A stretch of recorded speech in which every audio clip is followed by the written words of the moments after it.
ask questions as you go along, and then go for it. Another thing that's important is you know, in banking, banking's changed a lot in the last 10 years or longer. It's very important that you interview your bank. Find a partner that's going to fit for you. There's a lot of different, you know, banks out there. There's people that are seasoned, and there's people that are not seasoned. There's people that work part-time, and people work for widgets per day, as opposed to working for the client. So I think it's very important that you interview various bankers or banks, however you want to do it, and find the person that you feel comfortable with. Like anything else, you can go to a grocery store and buy a head of lettuce anywhere. You can go to a bank, and you can get a checking account anywhere. But you've got to, you know, really make them accountable and interview them, because they're going to be working for you. You're not working for them. They have to, you know, they have to be someone that you can trust, that you believe in, that they're doing the right thing, and that they're always going to. I would tell my clients, I said, I work for the bank, but I work for you. So make them work for you and make them prove that they can. I mean, you know, it's just very important. That's going to make a big difference moving forward, especially if you're not real versed on what's going on. The compliance world has changed dramatically, as well as the credit world.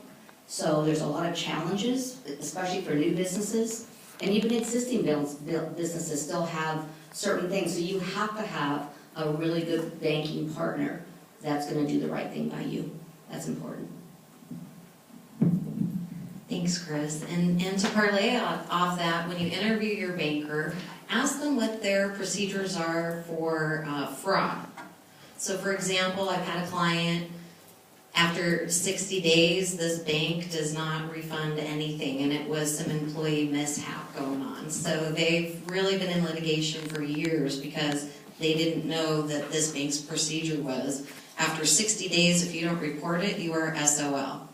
Well, and some of that is compliance regulated. So it depends on what it is. If it's like a ATM dispute or a check that was cashed fraudulently, there's only, you know, the government has so many days. So parameters, if it's a debit card thing, you only have 10 days to report it. You can't come back 3 months later and say, oh yeah, well that check shouldn't have been cleared. You have to pay attention to what's going on with your bank account. So depending on what that situation was, it might not have been just the bank. It would have been, you know, regulatory stuff that was mandated too. So yeah. So know the procedures. You can audit your business in time, and also that small business administration is going to be one of your biggest tools.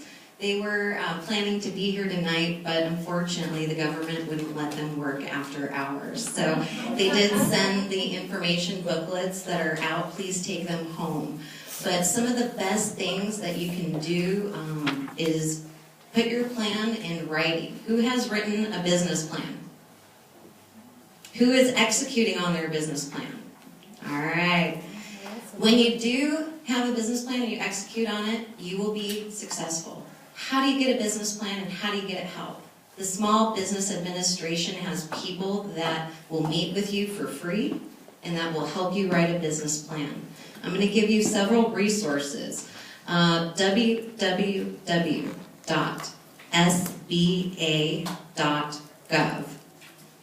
That's the main one. You can branch out. You can go further with the /tools, TOOLS,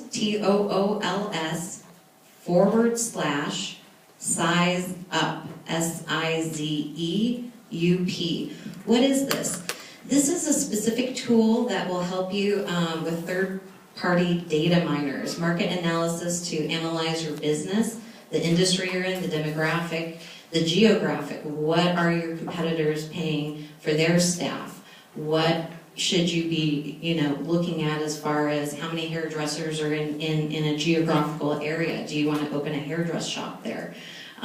So the SBA has used 31 different pieces of information, including from the IRS and the consumer expenditures, to see where consumers are actually spending money in these geographical areas. I'm going to give you a few more resources. PrepareMyBusiness.org. You've got to go there. Roughly 40 to 60% of businesses do not reopen their doors after a natural or any type of disaster. So you want to know what's your continuity plan of operations. and they can help you formulate that plan. Last but not least, I'll give you another tool, www.USPSEverydoor.com. It's a direct mail that sometimes when new businesses need that can be cost prohibitive to start up. This is a website that the government and the SBA created to help you make affordable direct mails, if that makes sense for your business. Thank you. Could you repeat that address, please?